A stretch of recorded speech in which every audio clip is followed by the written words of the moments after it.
Assalamualaikum warahmatullahi wabarakatuh.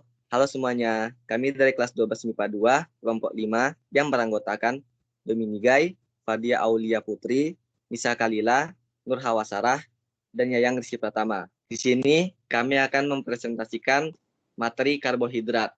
Karbohidrat adalah senyawa kimia yang merupakan gabungan banyak gugus fungsi hidroksil.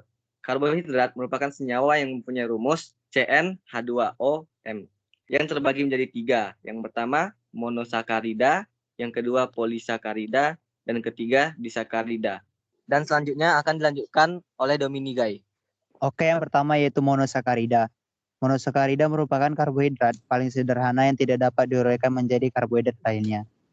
Monosakarida paling sederhana adalah gliseraldehida atau suatu aldosa, dan isomernya adalah dihidroksiakseton atau suatu ketosa. Berdasarkan gugus fungsinya, monosakarida yang mengandung gugus aldehid disebut aldosa, sedangkan monosakarida yang mengandung gugus keton disebut ketosa. Berikut ini kami sajikan beberapa contoh monosakarida yang ditunjukkan berdasarkan jumlah atom karbonnya, yaitu tetrosa dan nitrosa merupakan suatu tetrosa, ribosa, arabinosa, silosa, dan liksosa merupakan suatu pentosa, dan selanjutnya. Selain itu juga, monosakarida dapat ada sebagai molekul yang telurus atau siklik atau sebagai cincin atau siklik. Di sini kami melampirkan contoh dari siklik, yaitu glukosa dan galaktosa merupakan contoh dari aldosa membentuk cincin piranosa lingkar 6, sedangkan fruktosa merupakan contoh dari ketosa yang membentuk cincin foranosa lingkar 5. Dan dilanjutkan oleh Fadia yang akan menjelaskan disakarida. Oke, sekarang saya akan membahas tentang disakarida. Disakarida merupakan karbohidrat yang berasal dari dua molekul monosakarida yang akan membentuk ikatan glikosida dengan melibatkan dua gugus OH.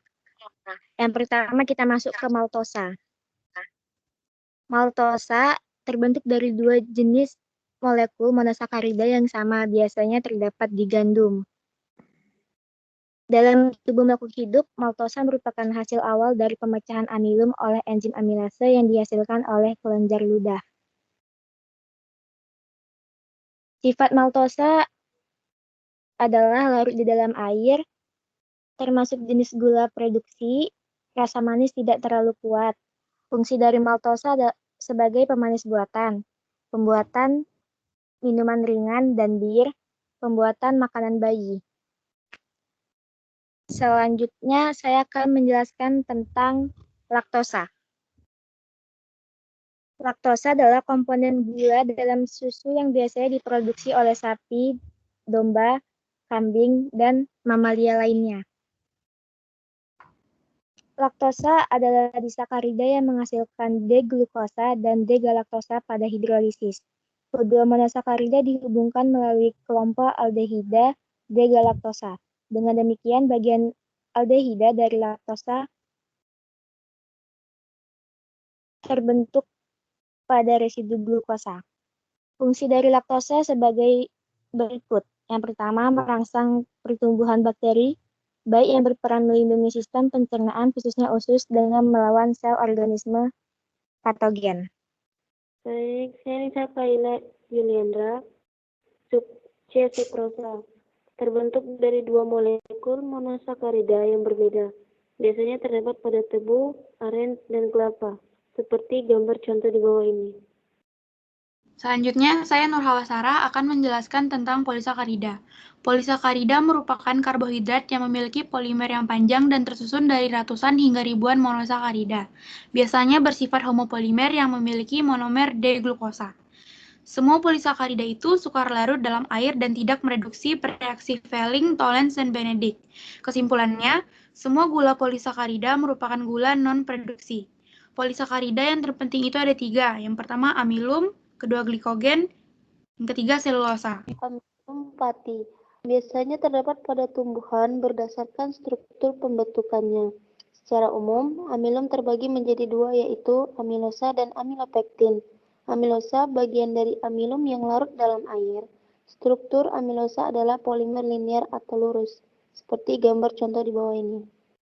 Amilopektin. Amilopektin bagian dari amilum yang tidak larut dalam air. Struktur dari amilopektin ada polimer bercabang, seperti gambar contoh di bawah ini. Selanjutnya glikogen, tersusun dari alfa-glukosa, merupakan senyawa polimer glukosa biasanya terdapat pada tubuh manusia dan hewan. Glikogen ini pada intinya merupakan glukosa yang tidak segera digunakan, kemudian diubah menjadi glikogen dan disimpan di hati atau jaringan otot. Itulah mengapa glikogen ini sering juga disebut dengan gula otot. Selanjutnya selulosa, tersusun dari lantai lurus molekul beta-D-glukosa.